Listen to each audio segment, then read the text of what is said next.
can you actually enjoy watching football as a fan, or are you kind of constantly looking, going, "Oh, that was a good decision from the referee. Oh yeah, well done there, John." Or I might have given a red instead of a yellow there. Or can you actually just sit and relax and enjoy it? It's difficult just to sit and watch a game of football because obviously the referees are my mates out there, and you a lot of the time you're watching what the referee does, and I don't always agree with the decision that they make. You know, sometimes a referee will give a decision, and I'll think, well, actually, I think it's probably a yellow card, or I think it's a free kick the other way, or something like that. And again, that's normal. They're subjective calls. The referee on the field gives it, and you know, I might have a different opinion. But the good thing is that when we meet up at training the following week, we tend to rib each other about these things. If I'm watching my games on the TV or what have you, it's usually be on the sofa. You talk about ribbing each other. Did Mike Dean get some friendly clog after that Tranmere game where he was giving it all this on the terraces? Yeah, Mike got some proper digging for that. Yeah, proper digging. But he's a massive football fan, a massive Tranmere fan, and like we all are. You know, we're all football fans and what have you. And his team's done really well. Tranmere's done really, really well, and he's just like built up in the excitement of it. And yeah, when he came into training, we really gave him a bit of ribbon about it, which is all good-natured, to be fair. You are based in Leicestershire, but you're a Bristol City fan. So would you, you know, if Bristol City got to we're in a playoff semi or playoff final, would you be doing what Mike Dean did, or might you be a little bit more measured?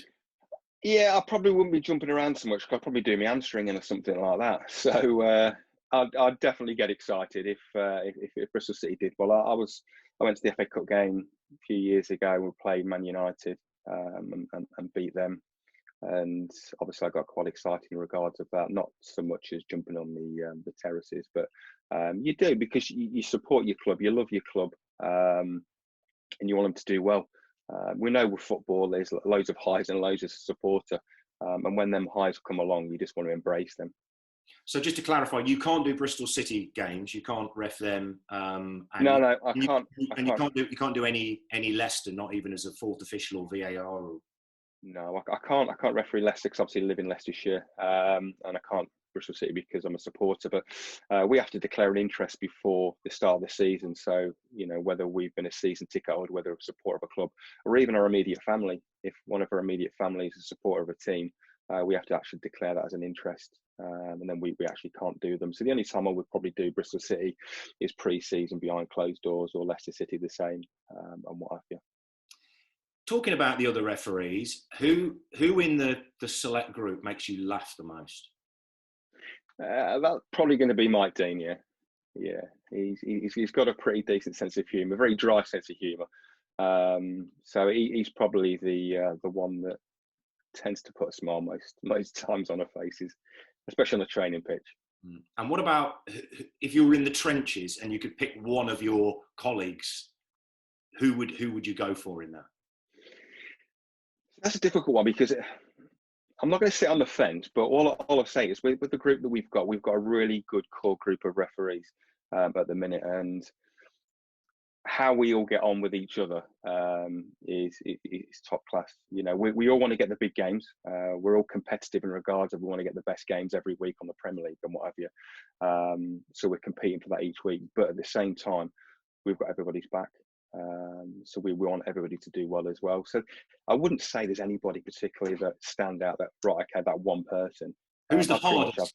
Who's the hardest then? Who's the kind of the toughest? Apart from me, okay. So if you look at Anthony Taylor, he was a prison officer. So he was pretty tough. Some of the stories he tells us and what have you. And then you've got a few ex-police officers in there. In the select group, so there's a few tough ones. Obviously, Mike Dean with his chicken plucking. He used to work in a chicken factory. Do you think ex-players who are now pundits are generally quite fair to referees? Yeah, I think if you look at the past few years, I think Jamie Carragher and Gary Neville, they came to St George's Park and they actually sort of like looked at what we do as referees, how we trained, what we do on the pitch, and the build up to games, and spoke to us about different elements of what we do in refereeing. And I think that gave them more of an insight into actually what we do. We're not just that bloke in black or that woman in black. We're actually, we're actually a normal person. We're actually, we're going out there, we're doing a job. And that they understand that. And I think that's the most important thing is with the pundits. I've got no problems with what pundits say. And I think it's that criticism. If it's constructive, no problems at all. But it's finding out actually what we do and understanding actually what we do and why we do things. Did you always want to be a referee? Was this a dream for you? And how did you get into it? No, it was. I was a rugby player. I played football for the school and the county, but I was a big rugby player, rugby union. I had trials for Leicester Tigers when I was like 15, 16, but never made the grade. And my dad was a ref and just said, like, bit of extra pocket money. Do you want to, come and run the line for me on a Saturday? And I did that, and it was all right. I quite enjoyed it. And refereed a couple of games, and it weren't too bad, to be fair. And I was getting about 20, 25 quid as a like 15-year-old. Wow. I thought this is great, yeah. And I never thought about getting to the Premier League or anything like that, but you just sort of you get that bug, and then you go from one thing to the next, and you tend to raise your standards and raise your level as a game. Like any player, you go through different sort of like age groups and get yourself promoted. At what point did you think, I've got a chance of being a Premier League referee? This probably not until I got to football conference. That was a sort of level where I thought to myself, I'm doing all right, I'm okay. And then once you get from the conference football, you go into League Two, and there's so many. Once you go up another level, the standard of refereeing is even higher. So you have to raise your game even more. And it was a case of when I was at the conference, I realised that actually I want to become a full-time referee. I want to be a Premier League referee, and I set my sights out and my goals and targets of exactly what I wanted to do and how I wanted to do that. And so that was probably the start of the real journey on that bit. You said every time you step up, it's a big leap. Is the Championship to the Premier League by far the biggest leap of them all, if you like? It is a big leap, yeah. It is just the difference in intensity in games. I think when you look at, say, media scrutiny and how the Premier League is more global, the pace of the game, everything like that, it's a lot higher. It's tough, but it's something that when you come through the levels of referee and each level that you go through, you're then sort of like creating what you need to be doing for that next level. So you're always developing yourself through that level anyway. So when you get to the Premier League, you're pretty much not there, but you know where you need to be. And that's the coaching that we've got within the group and the organisation is getting you ready for that next level. You've been full time for quite a long time as a referee now, but you were balancing work and refereeing before. How did that kind of work? How difficult was that? Because you were a postman, weren't you? Were you a postman most of your life? Yeah. It's postman pretty much all my adult career, to be fair. And that was because it worked really well for football as well. Because I love refereeing and what have you. It was really good for what I needed to do. And it was tough at times, especially when I got onto the conference and the Football League and the travelling that you have to do all around the country. Like anybody else, when like semi-pro footballers, when they're having to travel distances, you're doing game on a Tuesday evening. I was going to say Torquay or places like that. You'd finish the game on an evening, you drive back, you probably get 2 hours kip, if that, and then you're up for work the next day. You do your shift, and then you're out training again the next day on a recovery session or what have you. And back then, you used to do quite a few games as well, a lot more games. So it was quite tough. It was quite tough, but at the time, I didn't feel it was tough. It's only now I look back and I'm thinking, wow, what you put your body through. But again, that's the determination that when you want to get to the top, you want to be the best that you can be in whatever sport or arena, and you've got to do that. You've got to make them sacrifices, and that's what I did. So you delivered some cards in your time. just a few. What have been your best and worst moments as a referee? I think the best moment, I think the pinnacle, obviously becoming a Premier League referee is phenomenal within itself. I think a key moment is going to be refereeing the FA Cup final I did last year, 2019, Man City Watford. obviously that's the highlight of any footballer or referee's career, is to actually walk out at Wembley in the FA Cup final. So that's got to be the highlight of refereeing career. Well, those I've been knocked out a couple of times as a referee, so it's not nice being stretched off a pitch when you've been knocked out. From a performance point of view, I've made mistakes like everybody does. I've made errors, and I think one of the biggest things I think I've got to say is, but a lot of people think that when a referee makes a mistake that we ain't bothered about it. We don't care. It's just a decision. But in truth, it actually affects us quite hard, quite deep. And sometimes if we make an error that's perceived a big error, then it can affect us for sort of like 3, 4, 5 days. Where it's mentally tough. So we care a lot about what we do. So I think they're pretty the lows when you've made a decision that's wrong. So who knocked you out on the pitch? I can imagine there are a lot of players and managers that would like to have done that, but how did those situations manifest itself? Yeah, so it was late in Orient, and it was a dead weird one, to be fair, because the ball went out for a goal kick, so just a normal goal kick. I was at the edge of the penalty area, given the goal kick. I turned to then run upfield to get into position, but the defender was actually running back to get into his position. Basically, I turned as I went to sprint to go off, and yeah, I do have a sprint. I actually collided with him and knocked me out. The next thing I know, I'm being called around by some smelling salts, and I'm like waking up thinking, what's happened here? And just like smashed into him, just knocked us out. So just a surreal moment.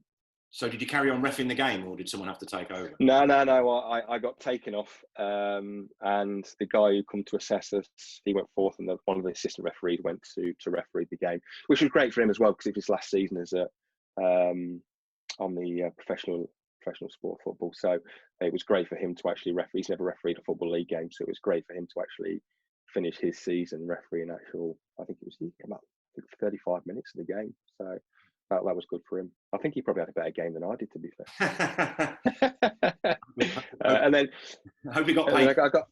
He did, to be fair. Yeah, he did. And then I collapsed at Bournemouth. I was only fourth official, to be fair. So you think, how can a fourth official get injured? But I picked up some virus, like the norovirus, or whatever it was, and I was fourth official. Went down to pick the subs board up, and sometimes you come up quite quickly. There's a little bit of the blood goes or whatever from your head, and that's what happened. And it just sort of like I blanked out. Next thing I know, I'm coming round in the doctor's room at Bournemouth, Southampton it was. Mike Dean was the referee on that one, and I'm sure he was sympathetic, wasn't he, when you'd come round? There was a bit of ribbing going on in there, bless him. But he didn't delay the game. He carried on, kicked off on time for the second half, which was good of him. But again, it was great because it happened at a Premier League club or a football club, so there was a lot of medical staff on there. So that was brilliant, because anywhere else it could have been more difficult. But there was staff there and the medical people that actually helped us through that and got us sorted. So massive thanks for what they did. Do you like being fourth official? We talked earlier about being obviously the man in the middle and being in the VAR hub. But what's it like being the fourth official? Because sometimes, as we know, the two benches can get a little bit excited at times, and then you're having to sort of get in amongst them and try and keep it calm. What kind of challenges is that like? Yeah, the different challenges, obviously, because you're stuck in one place at the side of the pitch. You can't really go anywhere. You're there to manage the technical area of the benches, the staff there as well, but you're also there to watch the game, to watch the referees back, watch the assistants back as well, so making sure that you're picking things up. I prefer to referee. Like anybody, you want to be out on the pitch. It's like a player. You don't want to be a substitute. You want to be a first team player. You want to be out there. But the way that we work it on the rotation basis, sometimes we're going to be fourth official, and that's fine. But it brings up challenges because, like I said earlier, football is a passionate sport, and sometimes things happen, and people get a little bit upset on the touchline. And as a fourth man, you have to use your management skills diplomatically to try and calm things down and try and improve the situation as much as you can. Do you still get nervous refereeing? or is it sort of Oh yeah, is it a nervous excitement, if you like? it's you get the nerves, the adrenaline, the buzz, everything like that. But I definitely get nervous before a game. But I think that's normal. That's only normal because you don't know what's going to happen in the game. You do all your preparation the week before. You look at the two teams. You do your research on the two teams, the tactics that they employ, and how they set themselves up. And you get everything prepared, ready. Then you're in the dressing room beforehand. You're waiting to go out there, and you get them butterflies in your belly, or whatever like that. And so I'll always get that. And I think that's a good thing for me as well. It just gets me in that zone, that frame of mind where I need to be. But then when you cross the white line, you just go into game mode and you just do things naturally and do things that you need to be doing. You get that little bit more nervous when you're doing the League Cup final, the FA Cup final, because Wembley is obviously it's an incredible venue with so many with so much history attached to it. Yeah, it's when you walk out at Wembley in a big cup final and whatever that. Yeah, you obviously you're going to get nervous, but again, you cross the white line and it's another game. It's just two teams. You don't really understand the people that are around watching at Wembley because you're just refereeing a football game, two teams. The only difference I would say is when you referee at Wembley, like I found that the many times that I've refereed there is the fact that after about 20 minutes, your mouth goes dry. You get that sort of like strange feeling because of the hugeness of the stadium and what's going on, and you just go through that. You push yourself through that, and you just carry on. But yeah, you get nervous like anything else. But once you cross the white line, it's another game. How much longer do you see yourself refereeing for? And have you had any thoughts about what you want to do afterwards? I've got quite a few more years left in me. I hope, and like anybody or anything, it's your body tells you how you're doing and what you're doing, and when it comes to the time when my body's saying actually I can't do what I need to be doing, or I'm struggling or whatever, then that's the time. But at the minute, the next few years at least, I'm feeling really good. I've got no problems at all. Looking post football, I do a lot of coaching with the younger referees coming through. So one of the things I'd love to be doing is moving on through with that in the professional game, coaching and developing referees in regards of that, and that's something that I love deeply, is to help and develop other referees coming through, and seeing some of the young referees that we've got in the country actually sort of like go out there and where they start or where we start with them, and over a year or 2 years, and how they've sort of like developed themselves. It's a great feeling. Like I suppose like any coach in a football team, when you get a young lad or a young girl that comes in, you start working with them and you see how they change their game and how they change what they're doing for the good, and it's a great feeling. Your girls not mentioned anything about wanting to go into officiating, or are they going to go and get a proper job?